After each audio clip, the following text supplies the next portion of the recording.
గోల్కొండ జగదాంబ మహంకాళి అమ్మవారికి కొన్నేళ్ల నుంచి సేవలు అందిస్తూ ప్రత్యేక పూజలు చేస్తూ ముఖ్యంగా బోనాల సమయంలో అమ్మవారికి ఎంతగానో సేవ చేస్తున్న సాయిబాబా చారి గురుగారు మనతో పాటు ఉన్నారు. ఆయనతో మాట్లాడి మరిన్ని వివరాలు తెలుసుకుందాం.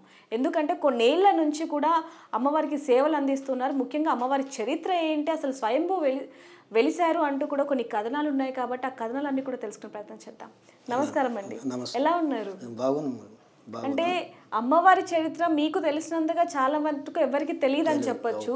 అమ్మవారు గోల్కొండలో స్వయంభూ వెలిశారు అనేది ఒక పేరుంది, అది ఎలా గురూజీ? అప్పుడు ఆ రోజుల్లో మాకు మా తాతలు ముత్తాతలు చెప్పేవారు. ఇప్పుడు కాకతీయ రాజుల వాళ్ళు అక్కడ పరిపాలించేవారు. కాకతీయ రాజు తర్వాత శ్రీకృష్ణ దేవరాయలు వాళ్ళు పరిపాలించినప్పుడు గొల్లవాని కొండ అతను ఆయన గొర్రె తప్పిపోయినందుకు ఆయన ఏం చేసిందంటే అక్కడ మొత్తం వెతికిన మొత్తం గుట్ట లోపల గుట్ట అంతా వెతుకుంటూ జరిగింది. తర్వాత చూసాను గొర్రె దొరికిన అతను గొల్లవాని గొర్రె. ఆ తర్వాత చూస్తే స్వయంగా పిలిచిన జగదంబ మహంకాళమ్మ అతను కనిపించిన తర్వాత అతను పూజ చేసి అక్కడ కాకతీయ మన రాజులకు పోయి చెప్పిండు, మహారాజా ఇక్కడికి మనకు స్వయంగా వెలిసిన జగదమ్మ కొన్ని విగ్రహాలు ఉన్నాయి, మీరు పూజ చేయాలి ఇక్కడ అని గొల్లవాడు తానే కాకతీయ రాజు సలహా ఇచ్చిండు. సలహా ఇచ్చే విధంగా ఈ సలహా ఇచ్చి తర్వాత ఇప్పుడు అంత గుట్టనే ఉండే ఆ రోజుల గుట్ట ఉంటే గొల్లవాడు సలహా ఇచ్చిందని గోల్కొండ గుట్ట చుట్టుగా మా మట్టి గోడ కట్టాలి అని కాకతీయ రాజు సలహా ఇచ్చిండు. ఆ సలహా ప్రకారమే వాళ్ళు మట్టి గోడ కట్టి దాని తర్వాత మళ్ళీ శ్రీకృష్ణదేవరాయలవి మళ్ళీ మట్టి గోడ తర్వాత మళ్ళీ రాళ్ళతో కొండ కట్టడం జరిగింది. కట్టిన తర్వాత వాళ్ళు ఏం చేసారు, వీళ్ళు పరిపాలించిన తర్వాత మామదీలకు వీళ్ళు అప్పచెప్పడం జరిగింది. మహమ్మదీలకు అంటే వీళ్ళకు ఒక మన నిజాం సర్కార్కు అప్పచెప్పడం జరిగింది. సో నాయన మేము పూజలు పునస్కారం చేసి నీకు దేవాలయాలకు ఇక 2 దేవాలయాలు ఉన్నాయి, మీరు చేయాలని మహమ్మదీలకు తాను నిజాం సర్కార్కు అప్పచెప్పడం జరిగింది. వాళ్ళు ఎవరు కాకతీయ రాజు. అంటే అప్పటి నుంచి మనం బోనాలు చేస్తున్నామా గురూజీ, లేకపోతే ఇది ఎప్పటి నుంచి అమల్లోకి వచ్చింది బోనాలు? అంటే మళ్ళీ నిజాం సర్కార్ వచ్చిన తర్వాత ఆయన మనం అప్పుడు ఈ సర్కారు బోనం అనేది అప్పుడు కొంతమందికి ఇచ్చి ఇట్లా మనం పూజలు చేయాలని నిజాం సర్కారే ఆ రోజు ఇప్పటికీ బ్రాహ్మణు చిన్న బజార్ బాపనోళ్ళు ఉన్నారు, వాళ్ళకు ఈ పై విగ్రహాలు చేసి పై విగ్రహాలు అంటే పంచలోకం విగ్రహాలు ఎండి బంగారంతో కలిసినాయి 2 విగ్రహాలు ఉన్నాయి. చిన్న బజార దిగంబర పంతులు ఉండు ఆయన ఇంట్లో పెట్టి నిజాం సర్కారు వాళ్ళకు ప్రతి నెల ఒక నూనె డబ్బా ఇచ్చి రోజు అమ్మవారికి నువ్వు దీపం ముట్టేయాలి, కొబ్బరికాయ కొట్టాలని దీపారాధన చేయాలి.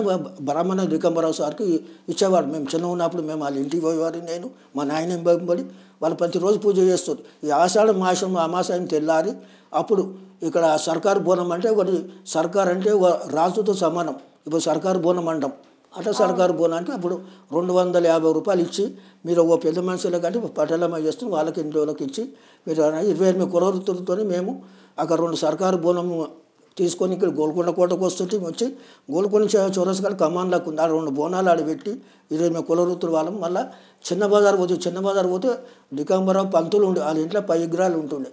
ఆ పై విగ్రహాలను తీసుకొచ్చి ఇక 2 బోనాలు సర్కారు బోనాలు ఆ 2 పై విగ్రహాలు ఇవి 2 తీసుకొని తొట్టెల పోతురాలను తీసుకొని మేము ఆ రోజు పైకి పోతుంటాం. ఆ రోజులు అప్పుడు ఆ రోజు గోల్కొండ లోపల ఏంటంటే లైట్లు ఏమి చిన్న దీపాలు పెట్టుకొని ఉంటుంటాం. 5:30 కావున 5:30కు పైనుంచి మేము కిందికి రావాలి. కింద దర్వాజా ఉంది, ఇప్పుడు గోల్కొండ దర్వాజా. ఆ దర్వాజా మొత్తం మూసే ఉంటుండే, దాని చిన్న కిటికీ ఉంది. ఆ కిటికీలో 3 దాంట్లో కొలువు ఉన్న వాళ్ళు గవర్నమెంట్ ఎంప్లాయీ ఉన్నారు, ఆర్కిడ్ డిపార్ట్మెంట్ వాళ్ళు. ఏం నాయన ఆ పూజ అయిపోయిన ఆయన పోతున్నామంటే మేము డోర్ మూసుకుంటామంటే మూసుకొని వాళ్ళు డోర్ మూసేస్తుంది, మేము అప్పుడు వచ్చేస్తుంది. అంటే ఆ రోజులు పటివారి పటేలు ఈ మనము 28 కులవృత్తుల వాళ్ళు ఉన్నాం. నిజాం సర్కార్ వచ్చిన తర్వాత వాళ్ళ ఆధీనంలో పడి మేము బోనాలు చేసుకుంటూ ఉన్నాం. అయితే బోనాలకి మామూలుగా చూస్తే ప్రతి ఒక్కరు కూడా ఒడిబియ్యాలు పోస్తూ ఉంటారు, అమ్మవారికి వస్త్రాలను సమర్పిస్తూ ఉంటారు, అలాగే ఏటల్ని కూడా కోస్తూ ఉంటారు.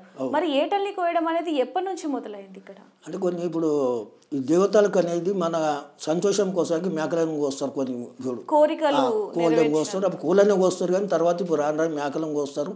ఓడిబియ్యం అంటే మన ఇంటి ఆడబడుచు ఆడవిళ్ళకి అమ్మను బాగా చూడాలని పట్టు చీర కానీ మామిడి చీర కానీ ఎక్కించి అమ్మకు ఓడిబియ్యం పోసి అమ్మకు బాగా ఉంచాలి మాకు. అంటే ఇక మనకి ఏంటంటే గోల్కొండ కోటలో ఇద్దరు జగదమ్మ మహంకాళి అమ్మకు ఈ వచ్చేది ఆషాఢ మాసంలో 1 రోజు పూజలు అవుతాయి.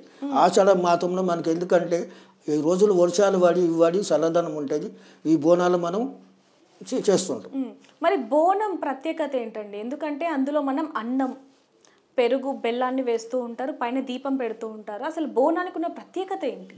బోనం అంటే ఆ రోజు ఇప్పుడు కుమ్మరాయంతో కుమ్మరాయం పచ్చి కుండ మీద తయారు చేసి ఆ బోనానికి మనం మొత్తం ఆ రోజు బొట్లు పెడతారు. ఆ ఇంటికి కుంకుమ పసుపు బొట్లు పెట్టి అందులోపట మా నైవేద్యం చిన్న మా అన్నము పెరుగు పచ్చిపులుసు అనేది వేసి మళ్ళీ 3-5 వంతులు ఉంటుంది, 3 కుండలు ఉంటాయి, 2 దీపాలు దీపం 5 అంతుల దీపం పెట్టి బోనం అంటారు. ఆ బోనం తయారు చేసి ఆ యాపకొమ్మలు పెట్టి బోనం ఎత్తుకొని అమ్మవారికి పోయి మనం ఎక్కిస్తుంటాం. అంటే మమ్మల్ని మళ్ళీ ఏడాది దాకా శాంతిగా చూడాలి, మమ్మల్ని మా పిల్లల్ని మాకు ఆడవాడుచులోనని అమ్మవారికి బోనం ఎక్కించుకొని ప్రతి ఊరు లోపల అమ్మవారికి మనం మొక్కుతాం.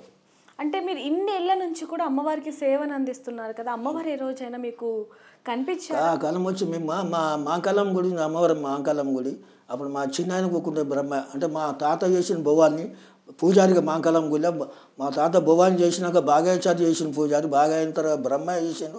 బ్రహ్మయ్యని ఇరమ్మ అంటే మా కాకయ్య చిన్నాయన బ్రహ్మయ్య చేస్తుండే ఆయన ఇంబలి చిన్నపిల్లలకు పోతుంటే మాంకాలం గుడి మీద ఇట్లా 2 దీపాలు ఉంటాయి. ఆడ పుల్ల డబ్బి ముట్టేయనికి ఇప్పుడైతే మొత్తం కట్టేసారు. ఆడ పోయి తీసుకొని ఉంటే పుల్ల డబ్బి తీసుకొని మొత్తం ఇట్లా నాగంబాం పనుకొని ఉంటుండే. నాగంబాము ఏం కాక అంటే ఏమన్నా పాము ఏమన్నా మెల్లంగా జరిగి పక్కపడి పాము వెళ్ళి మళ్ళీ తన జాగ్రత్త తను పోతుండే. ఇప్పటికైనా మాకు పాములు కనిపించినా కానీ మాకు ఏది అనే భయం ఉండదు. అమ్మ తల్లి ఉన్నది మాకు కానీ ఏ తల్లి భయం లేదు. వాళ్ళ అంటే మీరున్న టైం నుంచి చూసుకుంటే ఇప్పుడు వరకు అప్పుడున్న బోనం చేసే పద్ధతి ఇప్పుడున్న బోనం చేసే పద్ధతి ఏమైనా మారిందంటారు? లేవు, ఏం మారలే కానీ ఏంటంటే అంతే ఉంది. అప్పుడు అంటే జనాలు భక్తులని తక్కువ వస్తుంది. ఇప్పుడు భక్తులు అనేది ఎక్కువ జనం ఎక్కువైపోయారు. అప్పుడు మేము చేసినప్పుడు 20 కుల వృత్తుల వాళ్ళము సురు పూజన ఒక యాటం కోసి బలిచ్చి అమ్మవారికి ఏంటంటే ఇప్పుడు అమ్మవారికి సాకలు రాజును అని వీళ్ళ తండ్రి ఎత్తుకొని పోతుండే. ఆ అమ్మవారిని ఎత్తుకొని పోయినప్పుడు బలి ఇవ్వాలి చిన్న యాటని. అయితే బలి ఇచ్చిన యాట మీదకి అమ్మవారిని ఎత్తుకొని పోవాలన్నమాట. అంటే మాకు శాంతి ఉంచాలి అది. అంటే ఆ రోజున పటేలపాటి వారు మేము చేస్తే పైసలు 600 రూపాయలు 9 పూజలకు వచ్చేది. ఆ 9 పూజలకు సురు యాటం వస్తుంటే మళ్ళీ మారనైద్యం అవుతుంది 9 పూజలు అయినాక. ఆ మారనైద్యం నాడివి మేము చేసి శాంతి చేస్తుంటాం. అప్పుడు పట్టువారి పటేలు ఉన్నప్పుడు ఎన్ని సంవత్సరాల క్రితం అండి? అంటే ఇప్పుడు నువ్వు దగ్గర ఇప్పుడు నాకు 72 ఏళ్ళు అంటే అప్పుడు 60 ఏళ్ళ క్రితం. ఆ రోజులకు అప్పుడు మేము ఉన్నాం. అంటే ఆ రోజులు మాకు ఆ పైసలు లెక్క పెట్టాలంటే ఒక చారన్న పైసలు రాకపోతుండే మాకు.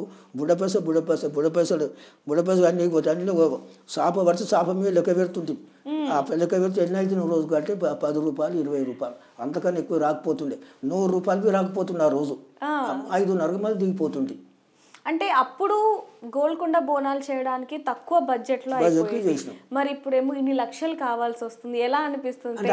అంటే 8 లక్షలు మా అబ్బాయి మేము ఇంటికెళ్ళి చేస్తున్నాము. అక్కడ నజరు మన అప్పుడేమైతే గవర్నమెంట్ వచ్చిన తర్వాత గవర్నమెంట్ కాంగ్రెస్ తెలంగాణ గవర్నమెంట్ వచ్చినాక ఓ మనిషిని ఎండోమెంట్ డిపార్ట్మెంట్ అని టెస్ట్ బోర్డు ఎన్నుకుంటారు మేడం.